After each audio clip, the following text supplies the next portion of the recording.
Assalamualaikum warahmatullahi wabarakatuh. Salam sejahtera bagi kita semua. Salam, Om Swastiastu, Namo Buddhaya, salam kebajikan bagi kita semua. Mohon izin kami dari kelas MPJ 3.16, kelompok 5 dengan beranggotakan 4 orang atas nama Intan Maharini Susilo, Nima Detesna Narayanti, Putu Putra Satya Ariwangsa, dan Wisnu Agus Nugroho. Kami akan menjelaskan mengenai gerakan massa. Video ini dibuat guna untuk memenuhi tugas mata kuliah Kapitas Lekta dengan dosen pengampu Ibu Penny Cahyani, SPSI MP. Pokok pembahasan. Yang pertama adalah massa, kelompok dan gerakan massa. Kedua, tahap-tahapan gerakan massa. Ketiga, jenis gerakan massa. Dan keempat, agresivitas gerakan massa radikal. Massa adalah kumpulan orang banyak atau individu-individu dalam suatu tempat dan waktu yang sama. Biasanya mempunyai tujuan yang sama serta bersifat sementara. Kelompok adalah orang yang mempunyai kepentingan yang sama dan juga mempunyai beberapa landasan interaksi yang sama. Individu yang hidup bersama dalam suatu ikatan, serta terdapat ikatan hidup bersama tersebut. Adanya interaksi dan interrelasi sosial, serta organisasi antar anggota. Kelompok juga merupakan inti dalam kehidupan. Kelompok atau grup berinteraksi satu sama lain untuk meningkatkan hubungan antar individu dan lainnya. Gerakan massa adalah seseorang atau sekelompok orang yang ingin melakukan perubahan sosial dalam kelompoknya, institusinya, dan masyarakatnya. Selanjutnya akan dibacakan oleh rekan Trisna. Yang kedua, yaitu tahapan gerakan massa, di mana tahapan ini terdapat 5 tahapan, yaitu yang pertama, tahap kerusuhan dan agitatif. Tahapan ini ketika beberapa kelompok atau masyarakat melakukan suatu perlawanan dan ada suatu individu yang mampu menghasut kelompoknya, serta selanjutnya akan muncul seseorang untuk memimpin pergerakan tersebut. Yang kedua, tahap mobilisasi sumber daya. Tahapan ini di mana gerakannya dapat membawa orang untuk tidak meramaikan serta mampu memobilisasi sumber daya seperti waktu, dana, keterampilan orang, dan untuk mendapatkan perhatian dari media massa. Yang ketiga, yaitu tahapan pengorganisasian, di mana tahapan ini ditandai dengan matangnya persiapan yang dilakukan para aktivis, mulai dari pembagian kerja demonstrasi, pimpinannya melaksanakan atau memutuskan suatu kebijakan, sementara perangkat atau anggotanya melakukan tugas sehari-harinya agar gerakan tersebut berjalan dengan baik. Yang keempat, yaitu tahap institusionalisasi, di mana tahapan ini ketika mengembangkan suatu birokrasi, di mana pada tahap pergerakan ini suasana sosial politik sangatlah terasa dalam menerapkan pergerakan ini. Yang terakhir, yaitu yang kelima, tahapan kemunduran dan kemungkinan kebangkitan kembali. Tahapan ini di mana ketika dilakukannya manajemen massa oleh pimpinan yang sehari-hari mendominasi adanya sentimen perubahan politik dan tidak ada lagi komitmen pada suatu kelompok pada pergerakannya. Dengan demikian, gerakan ini bisa saja akan redup di tengah jalan karena tidak ada keseriusan dalam melakukan perlawanan, dan atau bisa saja bangkit kembali jika ada sosok pimpinan yang mampu membangkitkan idealis serta berkomitmen tinggi dalam tujuan gerakan bersama. Selanjutnya akan dijelaskan oleh Taruna Wisnu.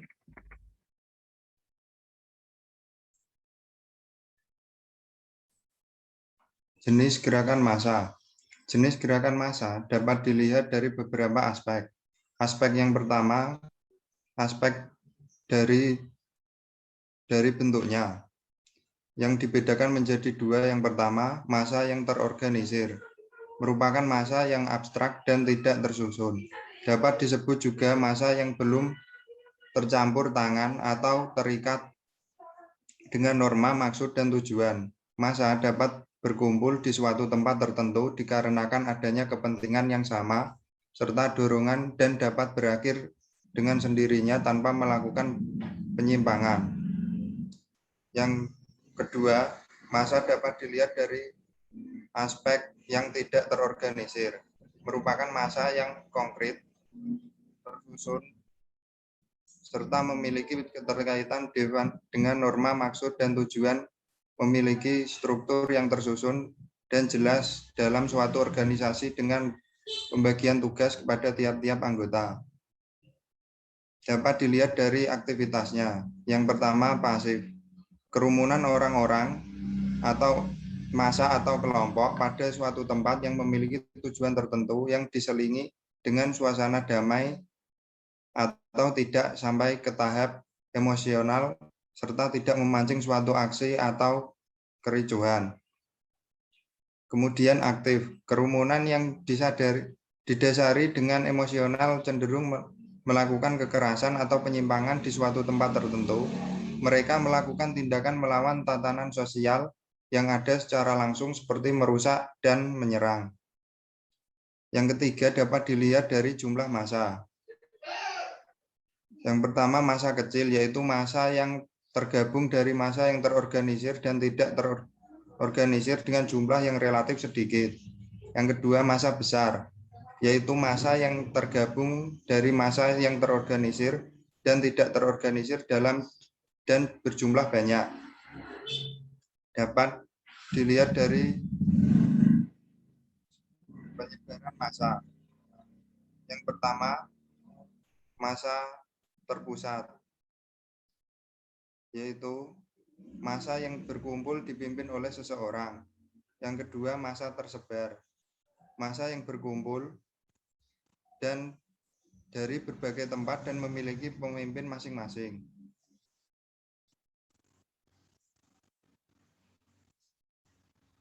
Seperti contoh, yang pertama dalam lingkup gerakan reformasi.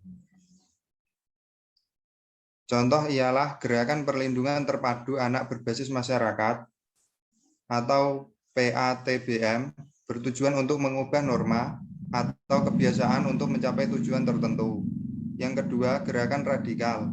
Contohnya ialah gerakan Aceh Merdeka atau GAM bertujuan untuk merubah atau memperbarui sosial politik dengan cara kekerasan. Contoh berikutnya dalam perubahan. Yang pertama gerakan inovasi. Contohnya adalah gerakan masyarakat hidup sehat atau GERMAS bertujuan untuk memulai suatu norma atau kebiasaan tertentu. Yang kedua gerakan nasional pemulihan DAS atau GNP-DAS bertujuan untuk menjaga suatu norma atau kebiasaan yang telah ada. Jenis gerakan massa dalam target. Yang pertama, gerakan berkelompok. Bertujuan mempengaruhi kelompok dalam norma yang baru seperti ideologi. Yang kedua, gerakan individu. Bertujuan mempengaruhi suatu individu ke dalam norma yang baru seperti agama. Selanjutnya dalam metode kerja. Yang pertama gerakan damai, bertujuan untuk menolak adanya gerakan kekerasan terhadap suatu kelompok seperti ras, warna kulit, dan sebagainya di daerah Afrika Selatan. Yang kedua gerakan kekerasan, bertujuan untuk merusak kedamaian dengan cara pandang atau paradigma terhadap suatu norma atau kebiasaan yang baru dengan menentang norma lama seperti menggunakan kekerasan senjata. Yang kedua dalam baru dan lama. Yang pertama gerakan baru. Gerakan yang mendominasi setelah gerakan lama adalah sekitar abad ke-20 seperti gerakan anti nuklir. Yang kedua gerakan lama. Gerakan lama sudah ada sejak dahulu kala, sejak awal masyarakat terbentuk, didominasi dengan gerakan pada masa kolonialisme, menyasar kepada kelompok sosial tertentu seperti gerakan anti perbudakan. Yang ketiga, dalam jangkauan. Gerakan jangkauan, gerakan sosial berskala internasional yang memiliki tujuan secara menyeluruh atau bersifat global seperti gerakan anti globalisasi. Agresivitas gerakan agresivitas gerakan massa radikal. Agresivitas diartikan sebagai perilaku menyerang orang lain menurut Chaplin 2002. Menurut Berkowitz, 1995 mengartikan agresivitas sebagai perilaku memusuhi individu lain dengan bentuk pernyataan tegas, pemaksaan diri, dan dominasi kekuasaan secara ekstrim. Radikal adalah cara berpikir tentang mencari inti persoalan dalam suatu masalah. Orang yang berpikir secara radikal, kata dia, adalah orang yang ingin mencabut akar masalah. Agresivitas gerakan massa radikal merupakan gerakan yang memiliki kecenderungan untuk menempuh cara-cara radikal dalam mengupayakan perubahan sosial yang ada. Selanjutnya akan dibacakan Taruna Putu Putra Satya Ariwangsa.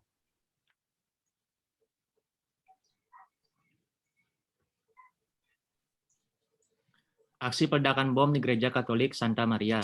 Radikalisme menjadi salah satu muara dari persoalan-persoalan bangsa, negara, dan masyarakat yang harus ditemukan solusinya, menurut Satriawan dan Ilham tahun 2019. Hal ini dikarenakan aksi-aksi radikalisme menimbulkan kerugian yang besar bagi negara, menurut Prior tahun 2016. Solusi untuk mengatasi masalah tersebut menjadi tugas yang belum diselesaikan, menurut Hamad 2018. Radikalisme merupakan lahan yang baik untuk penanaman bibit terorisme menurut Hendro Priyono tahun 2019. Badan Nasional Penanganan Terorisme menurut BNPT 2012 menyebutkan bahwa radikalisme merupakan bibit dari terorisme. Suatu sikap yang bersifat revolusioner dan menginginkan perubahan drastis yang ditempuh dengan upaya-upaya kekerasan. Radikalisme dianggap sebagai permasalahan kompleks, sehingga perlu dikaji dari berbagai disiplin ilmu, baik politik, sosiologi, komunikasi, hukum, dan psikologi, untuk menemukan solusi terhadap masalah-masalah radikalisme, menurut Muluk tahun 2016. Berbagai aksi peledakan bom merupakan bagian dari sederet aksi radikalisme di Indonesia. Pada tanggal 13 Mei 2018, terjadi pengeboman di Gereja Katolik Santa Maria. Tak bercela yang menewaskan 1 orang jemaat dan 13 orang luka-luka, yang dilakukan oleh 2 orang bersaudara berusia belasan. Contohnya yang pertama ialah misalnya ada seorang politisi yang menekan pemerintah sehingga dalam setiap komentar atau asal-usulnya ia menolak dengan keras kebijakan pemerintah tersebut. Dalam hal ini, politis tersebut dikatakan radikal. Yang kedua, gerakan politik radikal, misalnya selalu berawal dari massa, bukan dari rapat di gedung parlemen yang sopan-sopanan. Dari fenomena massa pula lahir figur pemimpin karismatik yang selalu ditunggu kedatangannya. Di tengah situasi Republik yang sedang sakit atau jangan-jangan Republik itu sendiri dalam praktiknya. Yang ketiga, peringatan G30S PKI yang merupakan sebuah peristiwa yang terjadi selewat malam pada tanggal 30 September sampai awal bulan selanjutnya 1 Oktober tahun 1965. Ketika 7 perwira tinggi militer Indonesia beserta beberapa orang lain dibunuh dalam suatu usaha kudeta. Mungkin cukup sekian yang dapat kami sampaikan. Kami berharap hasil presentasi yang telah disampaikan bisa bermanfaat, dan bila ada kekurangan dan kesalahan kami selaku kelompok 5 dari kelas MTJ 3.16 mohon maaf sebesar-besarnya. Wassalamualaikum warahmatullahi wabarakatuh.